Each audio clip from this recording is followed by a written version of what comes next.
Mes sincères salutations à tous, chers otaku, chers otakunettes. Bienvenue à votre émission Manga Club Channel, présentée par votre humble serviteur Florian Kamer Yeager.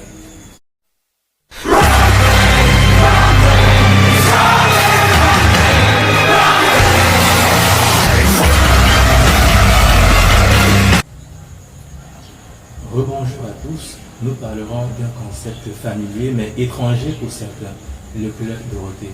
C'est donc quoi le club Dorothée?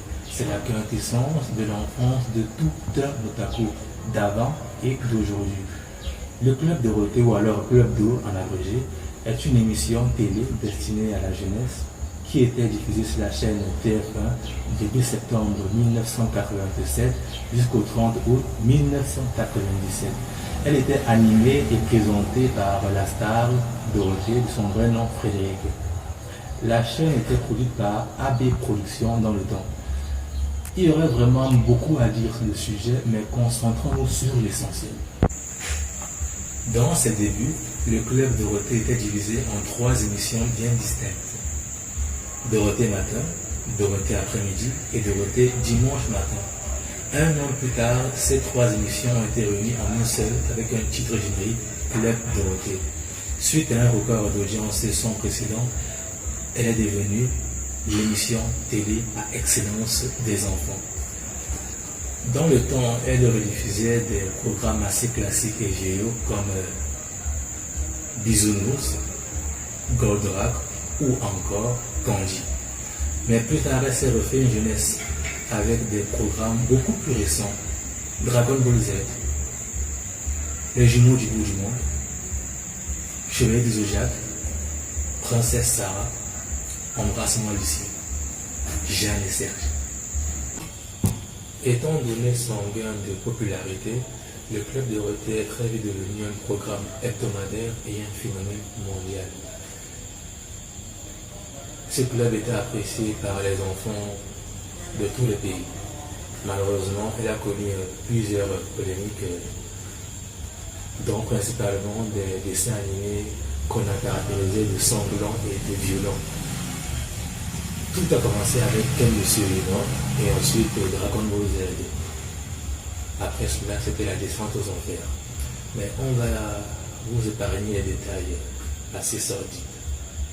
Reste que le club Dorothée a fait sa dernière émission le 29 août 1997 et a été remplacé par la chaîne Tefou.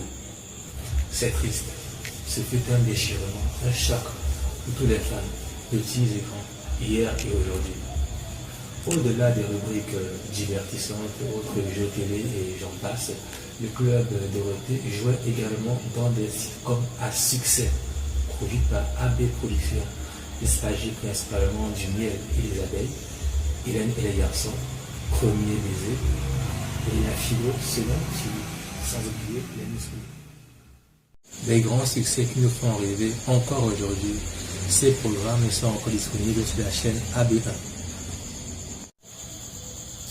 Que de nostalgie, c'était vraiment du pur bonheur, le bon vieux temps comme on dit. Le club Dorothée et leurs acolytes régnaient pratiquement sur la télévision à leur époque. Ils ont influencé toute une génération qu'on appelait Génération Dorothée. Quoi qu'on en dise, leurs œuvres apportaient vraiment du bonheur, du rêve et de l'émotion. Alors mes chers otaku, mes chers membres du Manga Club, mes chers observateurs, il est temps de faire un retour en arrière. Vous qui, comme moi, avez connu ce club, vous qui n'avez jamais entendu parler du club Dorothée, vous qui avez oublié le club Dorothée, faites un bond dans le passé. C'est important. Et j'espère que ce voyage permettra à chacun d'entre vous, otaku et otakunettes, de réaffirmer votre statut de fan de manga. Et plus encore. Que sont-ils devenus aujourd'hui? Bonne question. Essayons de faire un tour d'horizon sur certains d'entre eux. Tout du moins, c'est ce que j'ai en admiration. Commençons par Dorothée, star et animatrice de l'émission qui porte son nom. Sa voix m'aide encore à m'endormir aujourd'hui. Chanteuse déception qui avait beaucoup de succès. Elle a disparu à la fin de l'émission pendant une bonne dizaine d'années avant de faire quelques apparitions en 2007 et en 2010. En 2018, elle apparaît dans le film de Philippe Lachaud, Nicky Larson et le parfum de Cupidon. Hélène Rollès, chanteuse et star de la sitcom Hélène et les garçons. Elle s'est exportée en Chine avec des stars françaises. Anthony Dupré, chanteur et star de la sitcom Premier baiser. Il a joué dans Sous le soleil et maintenant s'illustre sur les planches. Christophe Ripert, il joue également dans Premier baiser avant de jouer à la fin de la série dans Sous le soleil.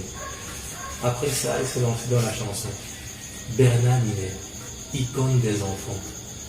Artiste et musicien le plus célèbre du club Dorothée, batteur du groupe, il prête également sa voix à la version française des génériques comme Goldratt, Bioman ou encore Les Chevaliers du Zodiac.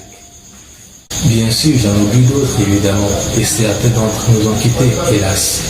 Et on ne peut qu'espérer qu'un jour renaîtra à nouveau une autre version de ce club Dorothée.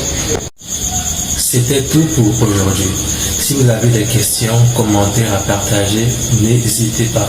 Restez abonnés à la chaîne YouTube et à la page Facebook de Florian Kammer-Jäger. Et pour ceux qui désirent rejoindre la communauté WhatsApp du groupe Manga Club, vous trouverez le lien dans la description de la vidéo. Merci encore pour le soutien. C'était Florian Kammer-Jäger pour vous servir.